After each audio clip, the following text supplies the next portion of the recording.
Madam Speaker, we are in a housing crisis here in HRM and across the province. And while the Premier has been focusing on picking fights with other orders of government and freezing development fees, he has done precious little to address the shortage of affordable housing across this province. In fact, we've heard from experts that this government's actions are likely to make it harder to build affordable housing in HRM.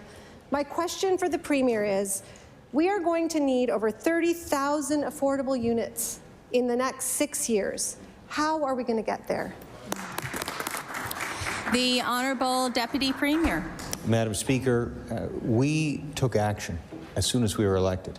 In fact, I remember 3 weeks after being sworn in, meeting and doing what the opposition has criticized us for doing, that being approving additional appropriations to the budget. And what was one of the more significant ones that we approved? It was for housing. Madam Speaker, millions of dollars for housing. We cannot, unfortunately, build this housing overnight, but we did not wait, Madam Speaker. We took action. We approved millions of dollars 3 weeks after being sworn in as a new government, and a lot of those investments, we hope, are starting to prove fruitful for people who need them. And I can provide all kinds of other examples. This is something that we've taken very serious, and we've responded as soon as we took government. The Leader of the NDP on her first supplement. Madam Speaker, the Premier says that the solution to the housing crisis is to build more housing, but instead of making it easier to build affordable housing, he is making it harder.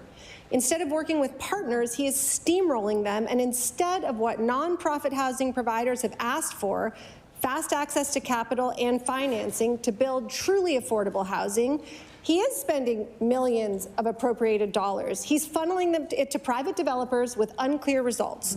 And so my question is, why is the Premier making it harder to build desperately needed affordable housing in Halifax? The Honourable Deputy Premier. Madam Speaker, I reject the premise of the question.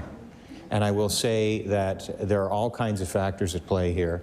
The government, I believe we've done our part in putting money out there for private developers, but not just for private developers. We've also been open to co-op housing, nonprofits, and even more recently, the government has announced for the first time since I understand about 1995, an investment in government-owned new housing.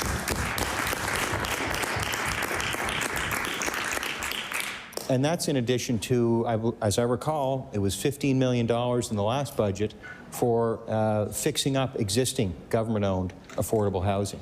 So, Madam Speaker, I reject the premise of the question, and I will say that we have been focused on this, and from as soon as we were elected. The Honourable Leader for the NDP on their final supplementary. Madam Speaker, the government loves to talk about the 200 units that will eventually get built in the face of the need for 30,000.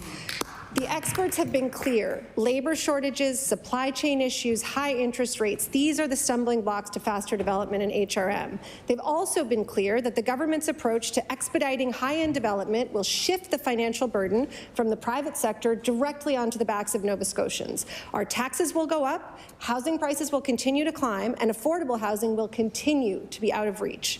We have seen no proof from the Premier that anything he's doing for private developers is going to make an impact for real people who need housing.